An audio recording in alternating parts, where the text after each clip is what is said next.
दोस्तों पिछले 8 सालों से रूस और यूक्रेन के बीच लगातार कॉन्फ्लिक्ट चल रहा है और अभी कुछ सालों में इस कॉन्फ्लिक्ट ने और भी भयानक रूप ले लिया है, जिसकी वजह से आज इन दो देशों के साथ साथ पूरी दुनिया एक खतरनाक मोड़ पर आ खड़ी हो गई है। लेकिन ये देश पहले एक दूसरे के दुश्मन नहीं थे, जी हाँ, और ना ही इतनी बड़ी कोई समस्या थी। अगर आप सोवियत संघ का इतिहास देखें तो ये साफ पता चलता है कि एक दौर ऐसा था जब यूक्रेन रूस का ही हिस्सा था। कैसे ये रूस से अलग हुआ और कैसे ये दोनों देश एक दूसरे से अलग हुए, क्या यूक्रेन का इतिहास है, सब जानेंगे हम आज की इस वीडियो में। तो बने रहिएगा हमारे साथ वीडियो के अंत तक। दोस्तों अगर इतिहास की बात करें तो यूक्रेन और रूस के बीच साझी विरासत का इतिहास है, जी हाँ, जो दोनों को जोड़ने के साथ साथ एक ढंग से अलग भी करती है। ये कहानी शुरू होती है 9वीं सदी में मौजूद यूक्रेन की राजधानी कीव से। कीव फर्स्ट स्लाविक एम्पायर की राजधानी थी। बता दें कि इस राज्य का गठन स्कैंडिनेवियन कबीले ने किया था और ये खुद को रूस कहा करते थे। यही महान मेडिवल किंगडम आगे जाकर कीवन रूस कहलाया।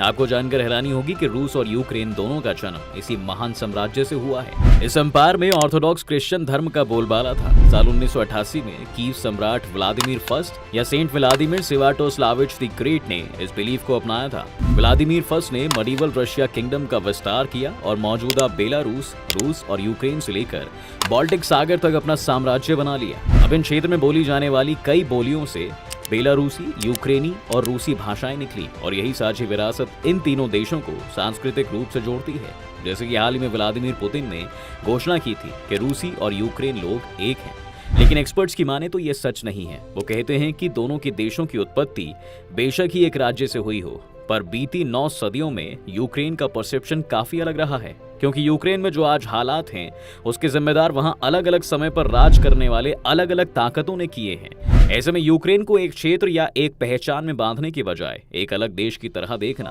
बहुत जरूरी है। 13वीं सदी में रूस राज्य के कई सूबों पर मंगोल साम्राज्य का कब्जा हो गया था, लेकिन 14वीं सदी में कमजोर होते हुए मंगोल राज का फायदा मॉस्को और लिथुएनिया नाम के 2 सूबों को हुआ।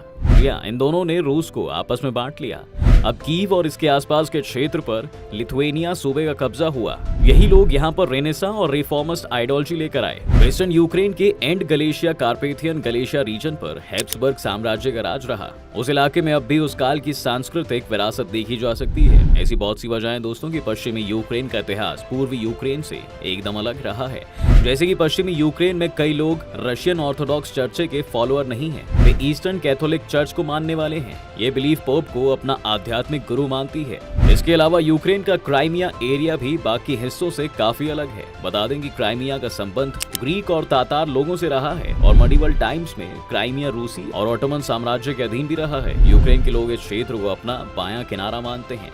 मौजूदा यूक्रेन जहां है उसके मध्य और उत्तर पश्चिम इलाके में 17वीं शताब्दी में एक राज्य था, जिसे साल 1764 में रूस की एम्प्रेस कैथरीन द ग्रेट ने विलय कर लिया था। उन्होंने पोलैंड के अधिकार वाले यूक्रेन के इलाके पर भी अपना अधिकार हासिल कर लिया था, जिसके बाद आने वाले सालों में एक पॉलिसी ऑर्डर के तहत यूक्रेन की भाषा के इस्तेमाल और स्टडी पर रोक लगा दी गई। आस्था को लेकर भी लोगों पर दबाव बनाया गया और इस तरह एक स्मॉल एथनिक ग्रुप बना दिया गया। इसी बीच पश्चिम के कई देशों में राष्ट्रवाद की लहर चली और इसका असर पोलैंड से लेकर ऑस्ट्रेलिया तक नजर आया। इस दौरान यहाँ कई लोगों ने रूस के लोगों से अलग दिखाई देने के लिए खुद को यूक्रेनी बताना शुरू कर दिया। लेकिन 20वीं सदी में रूस की क्रांति हुई और सोवियत संघ का गठन हो गया। इस दौरान यूक्रेन को एक देश बनाने के ख्याल को नई शक्ल मिली। इसके बाद सोवियत नेता जोसेफ स्टालिन ने दूसरे विश्व युद्ध के खत्म होने पर पोलैंड से पश्चिमी यूक्रेन का हक हासिल कर लिया। 1950 के दशक में मॉस्को ने क्राइमिया को यूक्रेन के हवाले कर दिया था।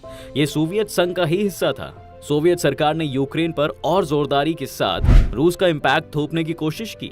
कई बार यूक्रेन को इसकी बड़ी कीमत चुकानी भी पड़ रही थी।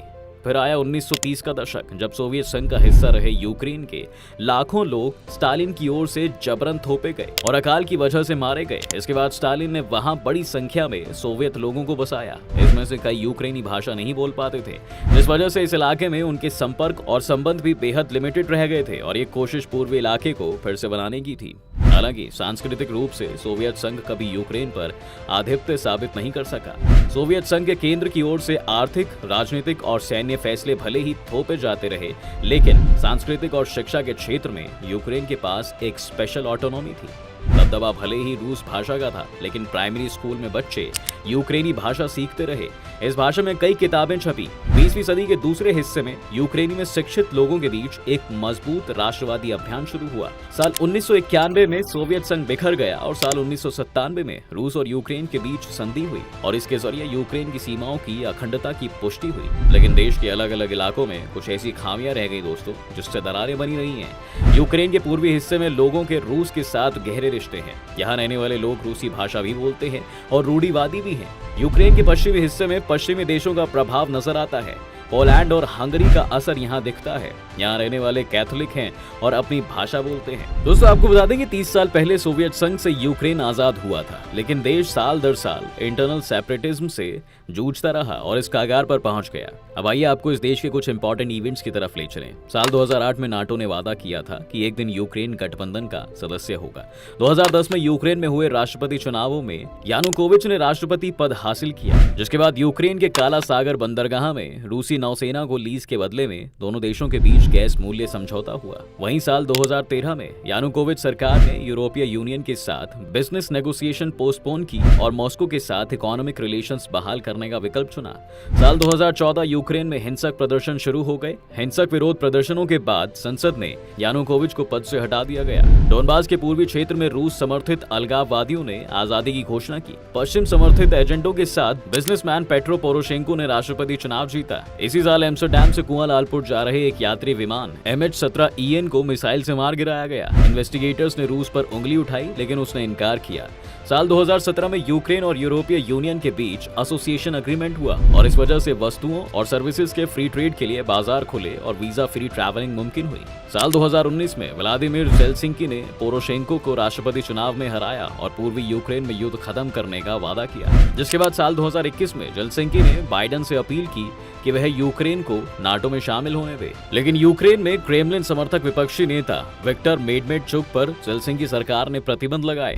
रूस ने यूक्रेन सीमा पर सैन्य जमावड़ा किया, जिसके बाद रूस पर यूक्रेन ने पहली बार पूर्वी सीमा पर तुर्किश बैरक्टर TB2 ड्रोन का इस्तेमाल किया। इस पर रूस ने नाराज होकर सैन्य जमावड़ा बढ़ाना शुरू कर दिया और आज अमेरिका और रूस को राजनयिक यूक्रेन पर मतभेदों को कम करने में असफल रहे। रूसी बलों का बेलारूस पहुंचना शुरू हो गया और तनाव लगातार बढ़ता गया। दोस्तों आज भले ही यूक्रेन और रूस में युद्ध के हालात बहुत खराब हैं, लेकिन एक दौर ऐसा था जब रूस यूक्रेन के रिश्ते सामान्य थे। रूस के बाद यूरोपियन महाद्वीप पर दूसरा सबसे बड़ा देश यूक्रेन है। आज यूक्रेन की राजधानी कीव है, जो उत्तर मध्य यूक्रेन में नीपर नदी पर स्थित है। यूक्रेन साल 1918 से 20 में एक बार को तो आजाद देश बन गया था, लेकिन दो विश्व युद्धों के बीच में पश्चिमी यूक्रेन के कुछ हिस्सों पर पोलैंड, रोमानिया और चेकोस्लोवाकिया का शासन हो गया था और उसके बाद यूक्रेन यूक्रेनी सोवियत समाजवादी के रूप में सोवियत संघ का हिस्सा बन गया। बता दें कि यूक्रेन की मॉडर्न इकोनॉमी को सोवियत संघ की बड़ी अर्थव्यवस्था के अभिन्न अंग के रूप में डेवलप किया गया था। जी हाँ, सोवियत संघ के इन्वेस्टमेंट फंड का एक छोटा हिस्सा प्राप्त करते हुए